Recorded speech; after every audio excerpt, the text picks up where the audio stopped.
High in the bones of the mountain where the clouds sometimes kissed the rooftops, there was a village carved from stone and thorn. The people there were hard like the cliffs they lived on, their voices loud with judgment, their rules older than memory. In this place, children were taught to endure pain before they learned to speak, and to wear their scars like necklaces. And yet, in this land of toughness there was a girl named Zua. She was not made of stone. She was not made of thorn. She was soft in every way they despised. Her voice was gentle, her hands never struck, and her eyes always looked at the world as if it were still worth saving. But what made her truly strange to the villagers were her feet. Zua never wore shoes. Not because she lacked them, though poverty did hold her tightly, but because her grandmother, old Masina, had once whispered, "Let the earth know you. Let it learn your rhythm." So, barefoot she stayed even as sharp gravel left scratches, even as cold mornings bit into her soles. Over time her skin did not harden. Her feet remained delicate, smooth, untouched by the roughness that shaped everyone else. The village children called her names. They laughed when she limped across rocky paths, when she winced stepping on thorns hidden under leaves. "Her feet are made of milk," they jeer. "She'll never survive the real world." Their mothers did nothing. Their fathers scoffed. Softness was not valued in a place where even love had sharp edges. But Zua didn't cry in front of them. Instead, she would return to the small hut she shared with her grandmother, brush off the dust, and sit beside the old woman's fire, silent but listening. Her grandmother was once a healer, the best the village had ever known. But long ago she had spoken against the council, challenging a cruel practice, and for that she had been cast out. Since then she'd lived on the edge of the village, her knowledge feared, her presence barely tolerated. Still, every evening she would crush herbs with a steady rhythm, and Zua would help, watching closely as the woman worked with roots, leaves and whispers. "There's power in what grows from pain," Masina would say, "and strength in what doesn't shout to be seen." It was she who told Zua not to harden, not to fight the village with fists or bitterness. "They will not understand you, little one. They will step on your name and spit on your kindness. But one day the earth will listen to your feet." Zua didn't understand what it meant, but she carried those words like a secret melody in her bones. She moved differently from other girls. Where they stomped, she floated. Where they shouted, she hummed. She never interrupted, never demanded. But when the wind picked up and the sky turned silver before rain, the animals followed her footsteps as if her path was safer. Children who had fevers often found rest when she sat beside them, even if no herbs were used. And the chickens at her grandmother's hut always laid more eggs when Zua sang near the coop. But even miracles meant nothing in a place ruled by fear. When the elders passed, they narrowed their eyes. "Too quiet," they muttered. "Too soft. That girl will be a burden. A spirit might take her and no one will notice." Zua heard it all. She never responded. Not once. But each night she would walk behind their houses where no one watched, kneel in the dirt and press her feet into the soil. As if waiting for something. As if asking the earth itself to remember her. The seasons changed. Children grew into warriors. Girls were prepared to prove their worth through fire and endurance. The festival of Thorns loomed, where daughters were made to bleed in the name of tradition. And still, Zua remained untouched by the world's hardness, carrying baskets of herbs, fetching water with silent feet. Then one day a boy stepped on her foot deliberately in the market. She flinched, not from pain but from habit. He laughed. "She's not even real," he told the crowd. "She's a cloud with legs." Others laughed with him. But the ground beneath them cracked slightly, just a hairline split no one noticed. Only Masina, watching from a distance, narrowed her eyes. That night, Zua sat by the fire, her feet resting on a stone bowl filled with warm water and crushed eucalyptus. Her grandmother leaned close and gently cupped her chin. "They laugh now," she said, "because they see only skin and silence. But your spirit was not made for their games. It listens deeper. The earth knows you. One day when you walk it will not cut you. It will rise to meet you." Zua closed her eyes and believed her. In a world that worshipped scars and ridiculed softness, she remained who she was, not because it was easy but because she had never learned how to pretend. She was Zua, the girl with soft feet. And somewhere deep below, beneath rock and thorn and memory, the earth was already shifting. Waiting. Listening. In the mountain village of Leone, tradition was not just remembered, it ruled. The oldest law sat heavier than the heaviest stone, and no voice, no heart, no dream could rise above it. Of all the customs etched into the bones of the village, none was more feared or revered than the Festival of Thorns. Once each year, as the sun dipped into its hottest moods and the red flowers began to bloom along the riverbanks, the drums would sound 3 days in a row. That was the sign. The elders would gather. The villagers would bring their daughters, braided, painted, and dressed in wrappers bright as flame, to prove themselves on the path of thorns. It was called a rite of passage, a celebration of strength. But everyone knew what it really was, a test of pain, a public display, a reminder. The path itself was lined with thorns from the mountain's cruelest bushes, thick and dark with tips like needles. Some had venom in their bite. Some snapped off into the flesh and took days to fester. The trail wound like a snake through the center of the village, just wide enough for one girl at a time. It was laid freshly every year, and the first to walk it would still find sharpness, but the last?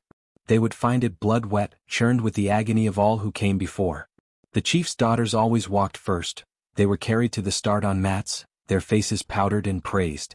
When they stepped onto the thorns, they wore leather soles beneath their feet, hidden under their skirts. Everyone knew, but no one said a word. The crowd cheered, their pain theatrics, their movements rehearsed.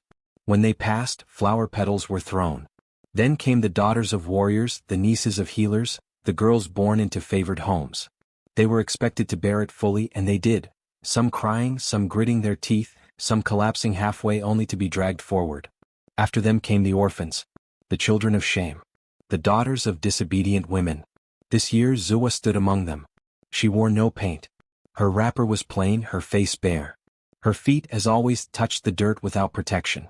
As the sun burned high above, she stood quietly beside 3 other girls, one with trembling hands, one trying to hold back tears, and another whispering a prayer that sounded more like a goodbye. The crowd barely noticed them. All eyes were still on the chief's daughters, now seated in the shade, being fanned and fed roasted maize. An elder with a face like cracked leather stepped forward and called the names. One by one the other girls went. The first screamed before the halfway mark. The second fell and crawled the rest of the way, her knees torn. The third made it across without sound, but collapsed just beyond, her palms shaking as they reached for nothing. And then there was Zua. The elder squinted at his scroll, and his lips curled into a cold smile.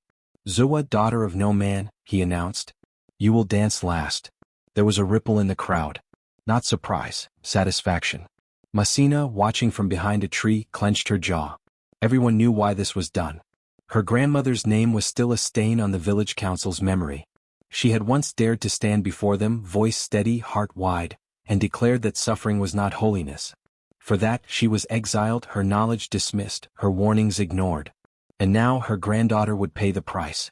The path was relayed quickly, thick with fresh thorns brought from the edge of the cliff where the bushes grew wildest. Blood still glistened along the trail from the feet before. Nothing was swept. Nothing spared. Zua was brought forward. No one spoke to her. No one offered her water. A girl from the chief's family whispered to another, "Let's see if the earth still loves her now." The drums fell silent. Zua stepped to the edge of the path. The heat shimmered off the stones. The wind stilled. She looked down, breathing slowly. Then she took one step.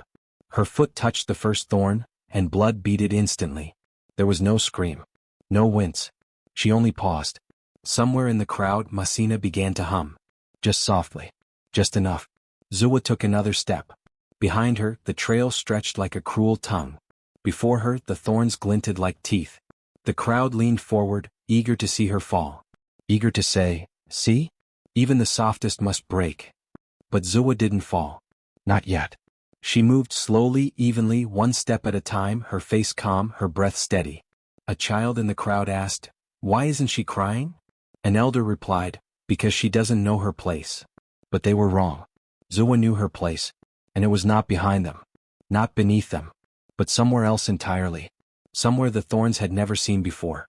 The night air held a weight that couldn't be explained, not quite fear, not quite silence. It was the kind of stillness that comes before something ancient stirs. The moon hung low and heavy, wrapped in a soft mist like a secret being kept too long.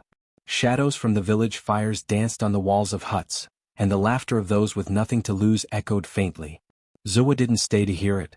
While others sharpened thorns and polished chants for the next day's spectacle, she walked alone into the darkness, barefoot as always, her feet moving without hesitation through cold dust and stone.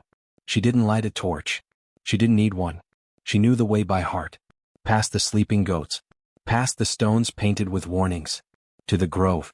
It was a small patch of trees tucked at the edge of the village, almost forgotten now, though once it had been a place of learning. Long ago her grandmother had gathered herbs there, roots that cooled fever, leaves that quieted pain. The elders had banned healing outside of council hands, but the grove still breathed with its old purpose. Zua stepped into the clearing. The trees sighed around her. She knelt in the center of the grove, her knees pressed into soft moss, her palms resting on the earth like they were greeting something alive. The moonlight filtered through the canopy above, falling in pale stripes across her face. There she whispered the old chant. It was a lullaby and a prayer, a spell and a promise, passed down in hushes from mother to daughter, from exile to orphan. The words had no meaning in the common tongue. They belonged to the soil. They curled and folded in her mouth like smoke, and when she spoke them even the wind listened. Indu indu, ik na ma. The ground shifted beneath her slightly like it was stretching. A breeze stirred. Then another. Then came the wind. It swept through the grove suddenly, rustling branches, lifting strands of Zua's hair, spinning the air into a spiral. She looked down and saw the thorns. Dozens of them, scattered like bone fragments, began to twitch. Then tremble. Then bloom. Tiny flowers burst from their sharp tips, not red as blood had stained them, but pale violet and gold, like they remembered what they had been before cruelty. Zua didn't cry. She only closed her eyes. The earth was listening. Curling onto her side beneath the oldest tree, she pulled her wrapper around her shoulders and rested her head on the moss. Sleep came quickly, but it was not a silence. It was a vision. In her dream, a path of fire stretched before her, glowing hot and alive. And across that path walked women. Women she'd never seen before. Women with braids like vines and backs scarred with history. Women in tattered cloth and bone necklaces. Women with missing eyes and singing mouths. They walked barefoot on flame and none of them burned. Some stumbled. Some wept. But none fell. One turned to look at Zua, her eyes shining with stormlight.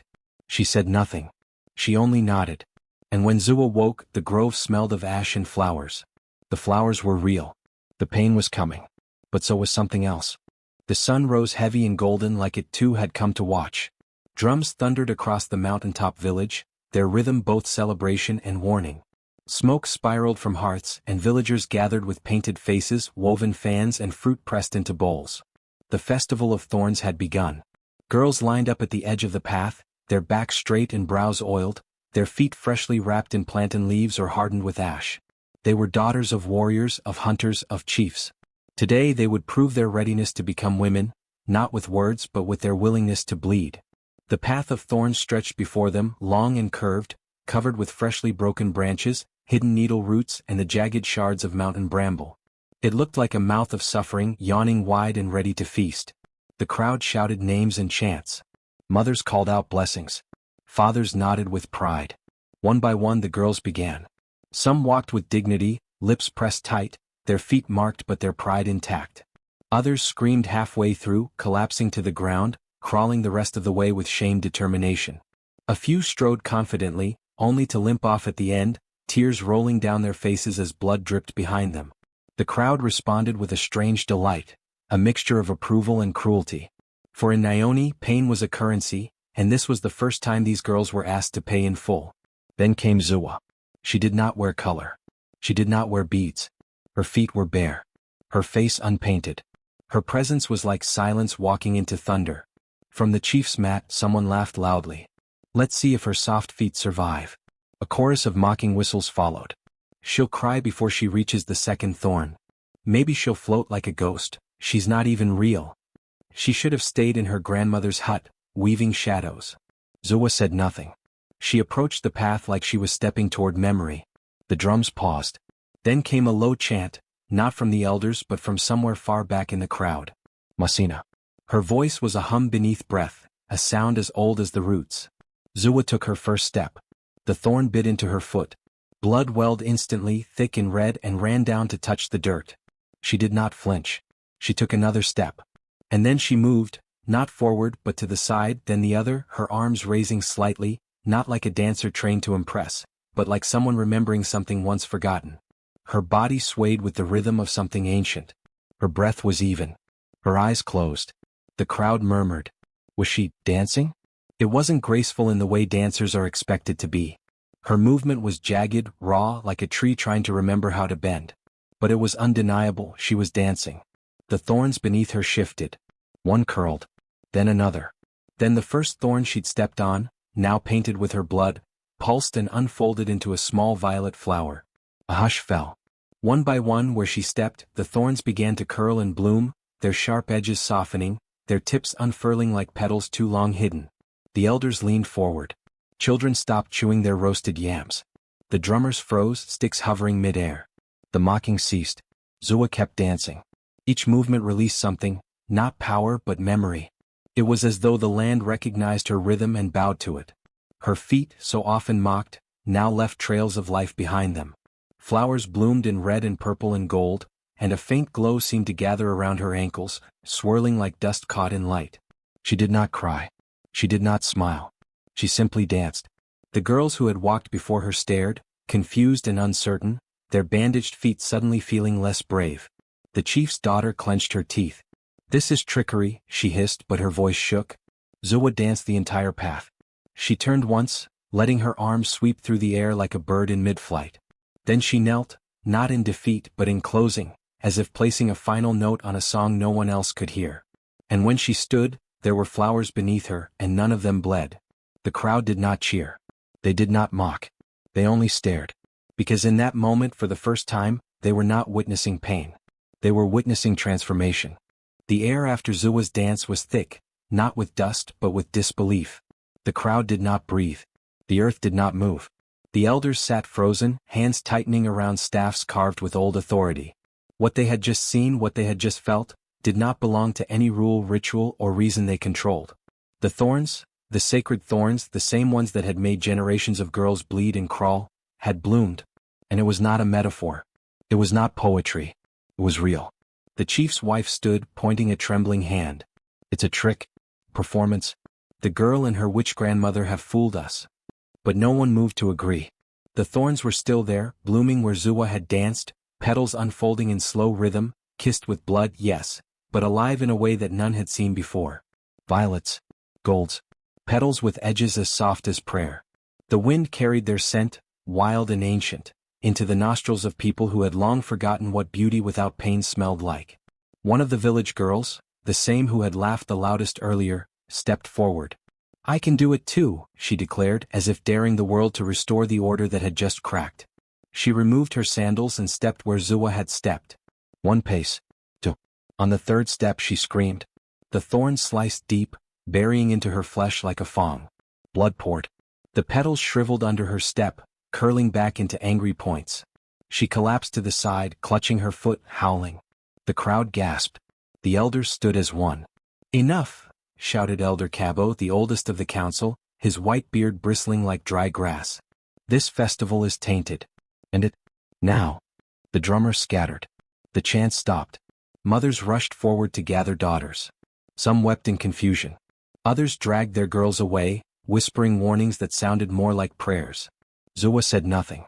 She walked slowly back through the path, now glowing with blossoms, and each step she took left no blood, only light. People parted for her like tall grass in the wind. They did not speak her name. They did not dare to. When she reached the edge of the crowd, she turned only once, not to boast, not to challenge, but to see if they had seen. Really seen. And they had. That night, no horns blew. No dances followed.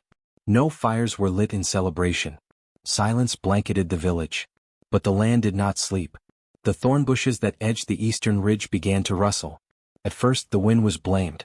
But there was no wind. Then the branches began to pulse, not just move but shift, slowly, deliberately. And one by one they bloomed. Flowers. Every thorn. Every branch. White blossoms. Red blossoms. Some so fragrant the goats bleated in confusion. The chickens refused to sleep. The air thickened with the scent of something that was not supposed to happen. At first light, the children were the first to notice. They ran to the village square, shouting, pointing at the path where Zua had danced. The petals were still there, but now the trail of blooms extended beyond the path. Across the dust. Over stones. Toward houses. Where Zua had walked home, flowers had followed. People gathered. Eyes wide. Mouths dry. The elders arrived last. They argued loudly in front of the villagers, their voices rising in panic. "This is no blessing," one declared. "This is defiance against the gods." Another spat into the dirt and barked, "We should burn the girl and her cursed feet." But no one moved, not because they feared Zua, but because the earth itself seemed to have chosen her. And now it was moving in her name. All across the village, thorn bushes bloomed. Some inside courtyards, some behind granaries. Even in the chief's sacred compound, petals peeked through the cracks in the stone fence, delicate, glowing, stubborn. The council sent messengers to cut them down. By dusk the flowers had regrown. And not just regrown, multiplied. Something was waking. Something old. Something beneath the soil, older than the council, older than the trials, older than pain dressed up as tradition. Something that had once listened to soft feet and remembered kindness as strength. That night, in the shadow of the mountain, people locked their doors not out of fear of spirits but out of awe. Because for the first time in a long, long time power had bloomed where shame was supposed to live. And they could not decide if it was a miracle or a reckoning. The summons came with no ceremony. Just two elders with ash smeared across their brows, knocking on Masina's door with staffs like spears. "The girl must come," they said. "Now." Their voices cracked with fear disguised as command. Zua did not flinch. She stood and walked forward without a word, her feet bare as always. The path to the council's meeting hut was lined with silence. Villagers peeked from behind woven doors, mothers clutched daughters closer, and the air carried that strange scent, not smoke, not flower, something new, something older than both. Inside the circle of judgment, the elders had gathered. Their robes were dark today, not the red of celebration or the white of blessing, but charcoal black. Mourning robes. But no one had died, not yet. Zua was made to stand in the center. She faced 13 men. Some with teeth stained from years of chewing kola nut. Others with hands too clean for how many judgments they'd passed. Elder Cabo stepped forward, leaning on his staff. "Zua of no lineage," he said, voice sharp, "you are accused of witchcraft, of corrupting a sacred tradition, of bringing confusion and false signs into our rites." Zua said nothing. He circled her like a vulture waiting for weakness. "You walk on thorns and they bloom. You bleed and flowers grow. What else can that be but sorcery?" Still she didn't respond. She looked at the floor where even now, a tiny sprout pushed up between the cracks in the clay. The youngest elder, barely older than Zua herself, stood. "Let her prove it," he said. "If this power is real, let her walk the path again. No drums, no chants, no trickery. Just thorns. Fresh thorns." A murmur of agreement moved through the circle like a breeze stirring dry grass. Cabo nodded grimly. "So be it." They led her outside, where a new bed of thorns had already been laid, hurriedly, angrily, in front of the judgment hut. They had chosen the darkest, cruelest branches from the cliffside, twisted and dry, still holding the scent of wind and blood. No crowd was allowed this time. Just the elders. Just Masina, who stood at the edge of the square with her arms folded and her jaw clenched like stone. Zua stepped forward. Her feet bled before she even touched the thorns. The memory alone had opened her skin. "Walk," said Elder Cabo. She did. One step. Then another. And again the impossible happened. The thorn beneath her curled. Then bloomed. The second did the same. Her feet left red smudges, yes, but behind those smudges came green stems, golden petals, soft laughter in the leaves. She kept walking, not dancing now, but steady and quiet. A girl, barefoot and bruised, walking across pain like it was soil. Like it was her birthright. No chants. No songs. Just blooming. Then something else happened. A sound not from her, but from behind. One of the elders gasped and dropped to his knees. It was Elder Olam, the oldest among them, his eyes milky with age. He pressed his hands into the ground and began to tremble. "It's true," he whispered. Everyone turned. Olam's voice cracked like dry bark. "I remember. As a boy. I heard the prophecy. My grandmother sang it when she thought I was asleep." He looked at Zua as if seeing her for the first time. "The one with soft feet will awaken the sleeping roots. Where she walks, the past will bloom. The future will kneel." Silence fell like a cloth over the courtyard. Zua paused at the end of the path. Elder Cabo gritted his teeth. "Old men dream nonsense."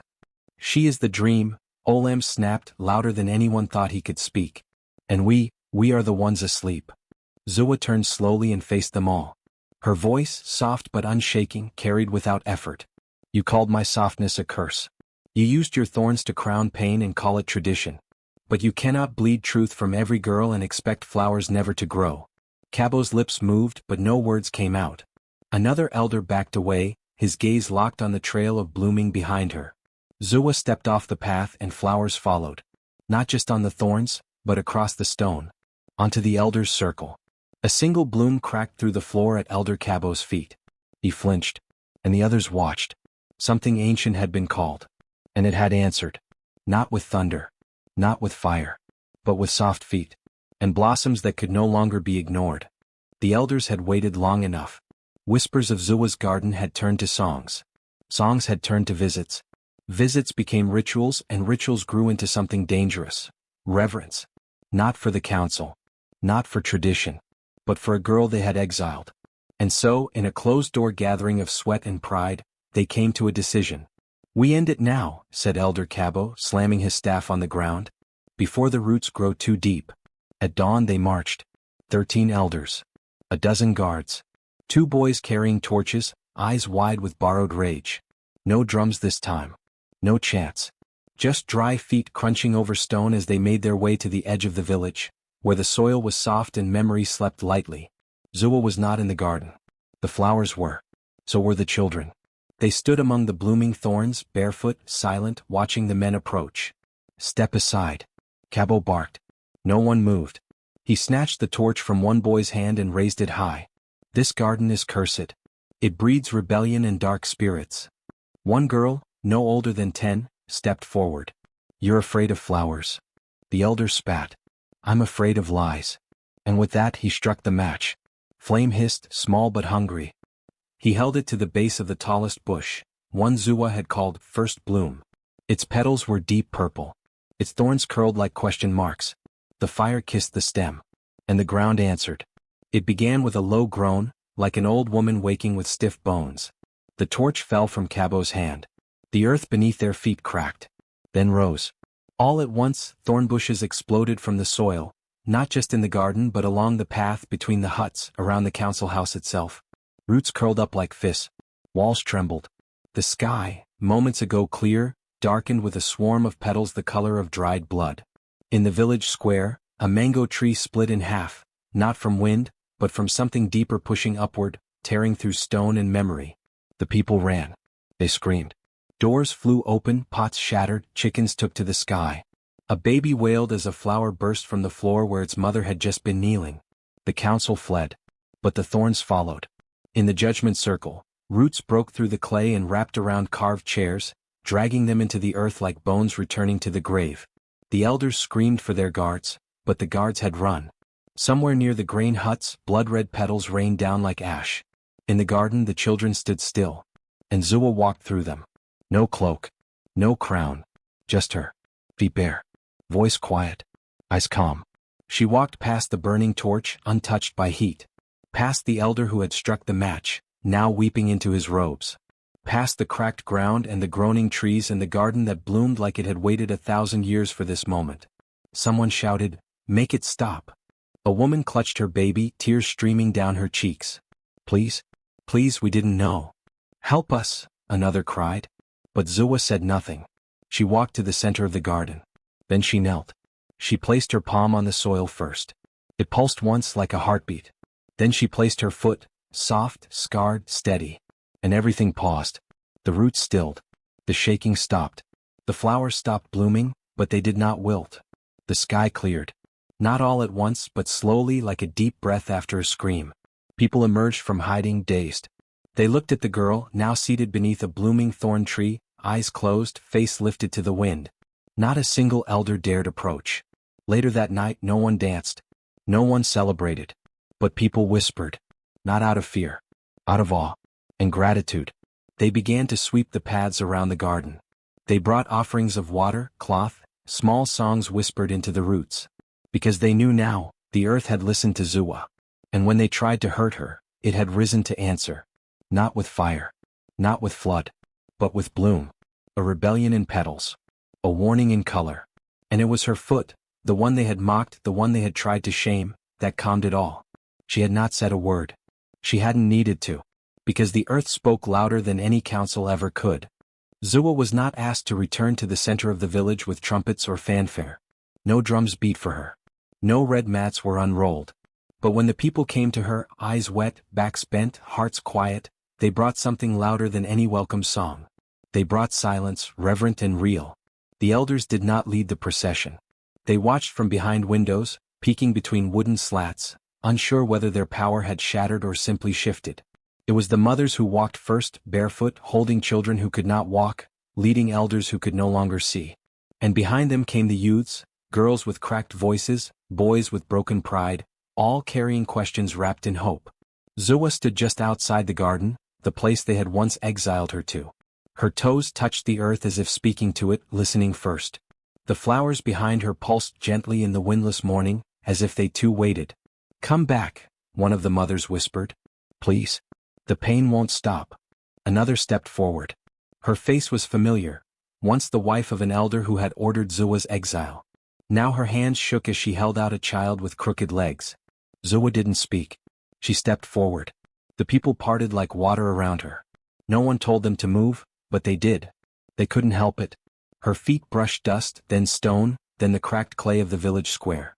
No one had cleaned it, not since the day it trembled and cracked with roots. No one dared. Now Zua stood in the very center. There were no thorns laid out this time. No path prepared. Just ground raw and waiting. Zua closed her eyes. She remembered her grandmother's voice. "The earth has ears, and it listens best when you speak with your feet." She inhaled. Then she danced. It was not the practiced, precise dance of celebration, nor the rhythmic march of initiation. It was nothing the village had seen before. She did not move in steps but in waves.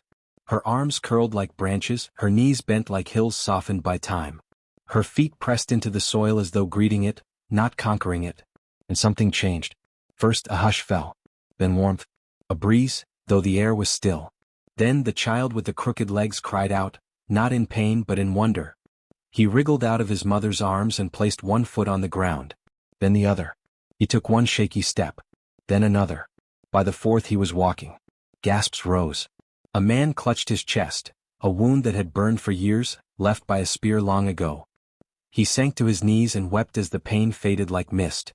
A woman who had not spoken since her husband disappeared let out a low hum, then a note, then a song. Zua kept dancing. She didn't look at them. She didn't try to heal. She simply danced, feet pressing, lifting, circling, arms whispering to the sky.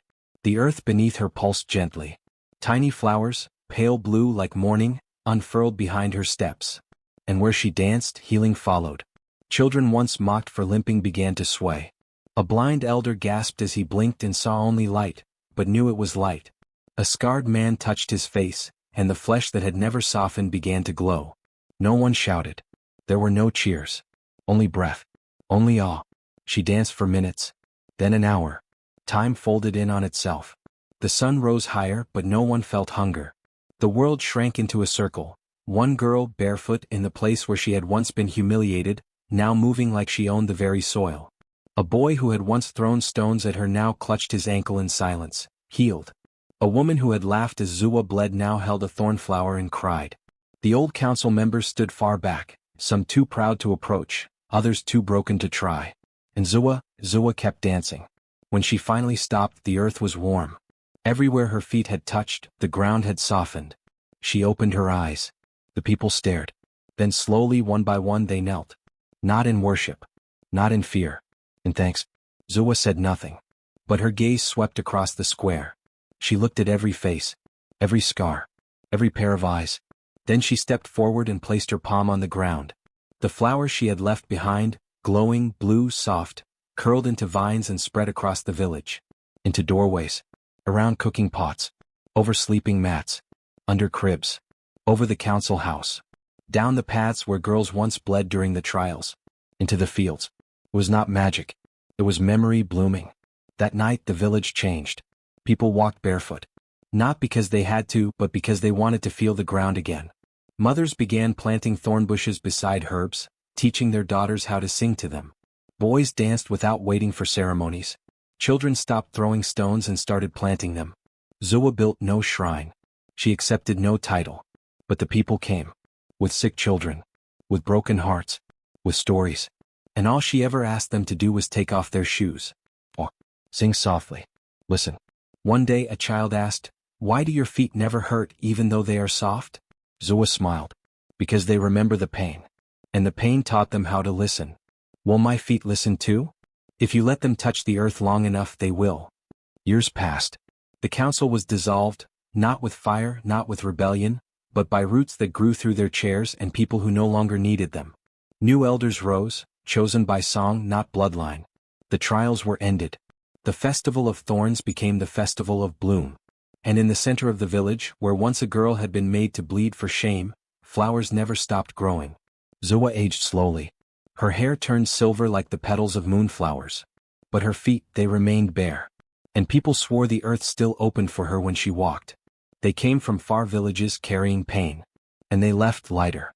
Because one day long ago, a girl danced barefoot where she had once crawled, and the earth remembered her name. Zua. The one who healed by listening. The one whose dance taught a village to bloom again. Zua never asked to be followed. She never wore beads to mark herself as a leader.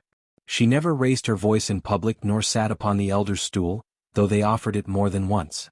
The village begged her to lead the rites, to bless unions, to pronounce judgments. She would only smile and say, "The earth already speaks. I just listen." But still her name traveled like wind over water. It was whispered at births. It was sung in lullabies. It was woven into the braids of girls who had once been told they were too soft, too slow, too strange. The story spread beyond the mountain village. Traders carried it across rivers. Nomads sang of her beneath the stars. Even distant kings sent word, asking her to bless their fields or heal their daughters. She sent no replies. But those who made the journey to her village, walking, never riding, always returned changed. They said her eyes saw beneath skin. They said the earth bent slightly beneath her steps, not out of weight but recognition. And slowly the world remembered. Not everything changed at once. There were still places where girls were silenced. Still corners where boys were told never to cry, and women were forced to bow lower than their pain. But in every village that heard Zua's name, something small shifted. One girl stopped covering her scar. One boy dared to dance when the drum called. One elder planted a thorn bush at the edge of his compound just in case. In Zua's own village, new traditions bloomed like the petals she once left behind. When a child was born, no longer did they mark it only by name and weight. They dug a small hole in the earth and planted a thorn bush beside the child's sleeping mat. It was said that if the bush bloomed before the child could speak, the child had been chosen by the earth. Not every bush bloomed, but many did. And when they did, no one dared mock the child again, no matter how odd they seemed. When girls with crooked backs were seen dancing in the square, people nodded. When boys who hummed to trees instead of playing games were found sleeping in gardens, no one laughed. The phrase became common. Careful. She may have soft feet too. It was said not with fear, but with respect. One evening an old woman approached Zua while she sat by her blooming garden. "They say you are the chosen one," the woman said, kneeling slowly beside her. "That the earth picked you." Zua smiled. "The earth picks all of us. But most walk too loudly to hear it." "And you? Why you?" Zua looked at her feet. "Because mine were soft enough to bleed. And when I bled, I listened." The woman wept. Children often gathered around Zua now, not for games but for stillness. They would sit at her feet, pressing their palms to the ground, trying to feel what she felt. Sometimes they felt nothing. Other times, a slow warmth would curl into their fingers, and they would laugh and tell their parents, "The roots are whispering again." Zua never corrected them. When she aged, it was like the moon, slow, beautiful, impossible not to notice. Her hair turned the color of dust at dawn. Her steps slowed, but the earth seemed to meet her halfway, rising slightly with each movement. And when she finally lay down beneath the first bloom, the bush that had first curled beneath her bloodied steps, the village gathered. They did not cry. They did not hold a funeral. Instead they danced, barefoot, in silence. From the youngest child to the eldest walker, they moved with feet pressed to soil, hearts open, backs straight. And where they danced, the earth listened. It is said that to this day, if you pass through that village and see a thorn bush blooming beside a child's home, you must greet the child with care. You must bow your head slightly and say, "May your feet remember pain. May your steps remember song. May the earth know your name." Because once, long ago, there was a girl with soft feet. And the earth chose her, not to rule, not to conquer, not to command, but to teach the world to listen.